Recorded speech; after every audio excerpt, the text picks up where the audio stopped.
এটা না, যারা হেরে যায় তারা জিতে যায়, তারা আরো পুরো উদ্যম নিয়ে আমাদের কল্যাণার্থে কাজ করো, আমাদের সবার সঙ্গে কাজ করো পুরো উদ্যমে, অনেক শক্তি নিয়ে। তোমরা হিংস্রাত্মক হয়েও না, তোমরা মন খারাপ করো না যারা হেরে যাবে কিংবা হেরে যাবেন। আপনারা যদি সিনিয়র কেউ হেরে যান, ওই ছোট ভাই বোনটির পাশে দাঁড়ান। আপনার সিনিয়র ব্যক্তির আপনাদের হাত ছাড়া জুনিয়ররা কখনোই এগিয়ে যেতে পারবে না। আমার একটাই চাহিদা, সারা রাত জেগে যেন কাজ করতে না হয়। বয়স হয়েছে, সমস্যা হয়, পরের দিন আরেকটা সেটে গিয়ে কাজ করতে হয়। আমি আজকে সারা রাত যেই সেটে ফুল এফোর্ট দিচ্ছি, পরের দিন তো সেই সেটে গিয়ে আমাকে ফুল এফোর্টটা দিতে হবে, এবং আমি টাইম মেনটেন করি। আমি তো পরের দিন ভাই 2টা-3টায় ওই সেটে যাব না। তারপর আমরা যেই হাউসটিতে কাজ করি সেই হাউসে আমরা গার্ড চাই, প্রফেশনাল গার্ড চাই, যে কেউ যেন রাস্তা থেকে ঢুকে না পড়ে। কারণ এতে সেলফি তুলুক সমস্যা নেই, কিন্তু অনেক অঘটন ঘটে যেতে পারে, তাই না? অনেক কিছু ঘটে যেতে পারে। আমি নিজেই অনেক কিছু সম্মুখীন হয়েছি।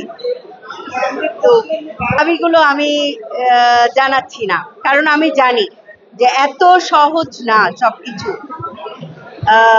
বললাম তো, এই যে আমাদের ইউটিউব চ্যানেল বিরাট একটা প্ল্যাটফর্ম, ঠিক আছে, বিশাল বিশাল প্ল্যাটফর্মের আমরা অভিনয় শিল্পী, কিন্তু আমরা চাহিদা মাত্র সবকিছু একেবারে জাদু মন্ত্র বলে আমরা পেয়ে যাব, এত মানে এত চাহিদা আমাদের নেই, আসলে আমার নেই, ব্যক্তিগতভাবে আমার নেই।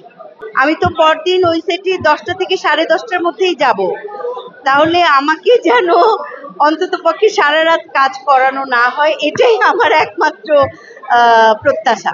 এই তো। আর যোগ্য ব্যক্তি, সৎ ব্যক্তি পাশ করুক, এটা আমার কাম্য, শুভকামনা। এই তো। আর যারা হেরে যাবে, আমার ছোট ভাই বোনরা আছে যারা হেরে যাবে, একটুও মন খারাপ করবে না। আমার তাদের প্রতি অনুরোধ রইল যে তোমরা যেন হেরে গেছো আপনারা শিখিয়ে দেন, যে তোমরা এখানে দৌড়াও, রান করো, রান, তাহলেই ওরা রান করবে। তো সময় কাজ করে, এইটাও আসলে কারো নিয়ন্ত্রণের মধ্যে নাই, কেউ আসলে ইচ্ছে করে এটা করে না। ওই যে বললাম, মূল একটা বিন্দুতেই আমরা এসে যাই, যে বাজেট সমস্যা, সেই একটা বিন্দুতেই এসে যাই। আসলে বাজেট সমস্যার কারণেই সারা রাত জেগে আমাদের কাজটা করতে হয়। সবার কপালে ওই বাজেট জোটে না যে আমি 4 দিন কাজ করব, এটাই আর কি, কিছু করার নেই। যারা সারা রাত জেগে কাজ করে, আমি তাদেরকেও প্রচন্ড ভালোবাসি, কারণ তারা ইচ্ছাকৃতভাবে সারা রাত জেগে কাজ করছে না, তাদেরও বাজেট সংকুলান সমস্যা হয়।